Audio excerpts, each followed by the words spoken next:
শুনতে পাচ্ছেন? আপনাকে বলছিলাম। হ্যালো, আপনি আপনি এখানে কেন আসছেন? বের হয়ে যান এখান থেকে। আরে আপনি চেতে যাচ্ছেন কেন? আপনি বিয়েতে মত নেই, আমারও তো বিয়েতে মত নেই, বাট করতে তো হচ্ছে। করতে হবে মানে? আপনাকে বিয়ে করলে আমি সুইসাইড করব। আরে আপনি সুইসাইড করার কথা বলছেন, আর আমার তো অটো সুইসাইড হয়ে যাবে।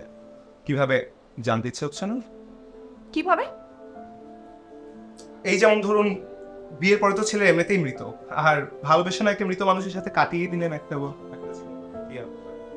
আচ্ছা আচ্ছা, বিয়ের পর পুরুষরা যদি মৃতই হয়ে যায় তাহলে বছর ঘুরতে না ঘুরতে মেয়েরা প্রেগনেন্ট কিভাবে হলো? আচ্ছা, মৃত মানুষকে যদি বিয়ের পরে মেয়েরা যদি ভালোবেসে জাগিয়ে তুলতে পারে তাহলে তো হতেও পারে। এইসব অসভ্য নোংরা মার্কা কথা বলতে আপনি এখানে আসছেন? না, ব্যাপারটা এমন না। আমি জাস্ট একটু জোকস করার চেষ্টা করছিলাম আপনার সাথে, যদি মুডটা একটু ভালো হয়। আচ্ছা। অফ করে বসে আছে। আচ্ছা, নোংরা কথা শুনে মুড ভালো হয় এটা আপনাকে কে বলছে মানুষের?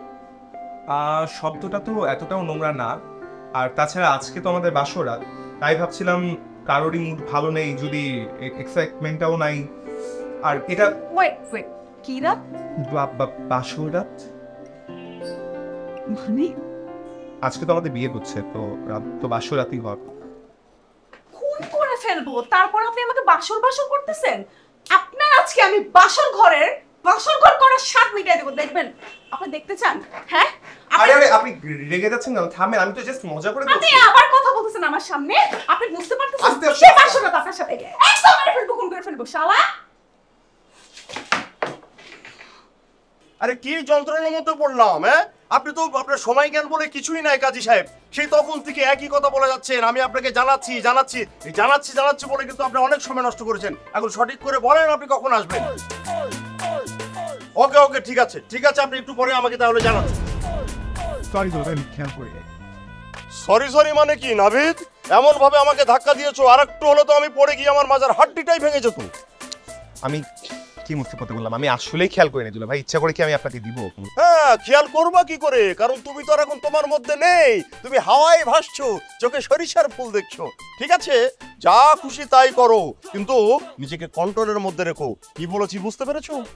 না মানে দুলা ভাই, না মানে দুলো ভাই কি? হ্যাঁ, আমি নিজের চোখে দেখেছি তুমি ওই মেয়েটার রুম থেকে দৌড়ে বের হয়ে আসছো।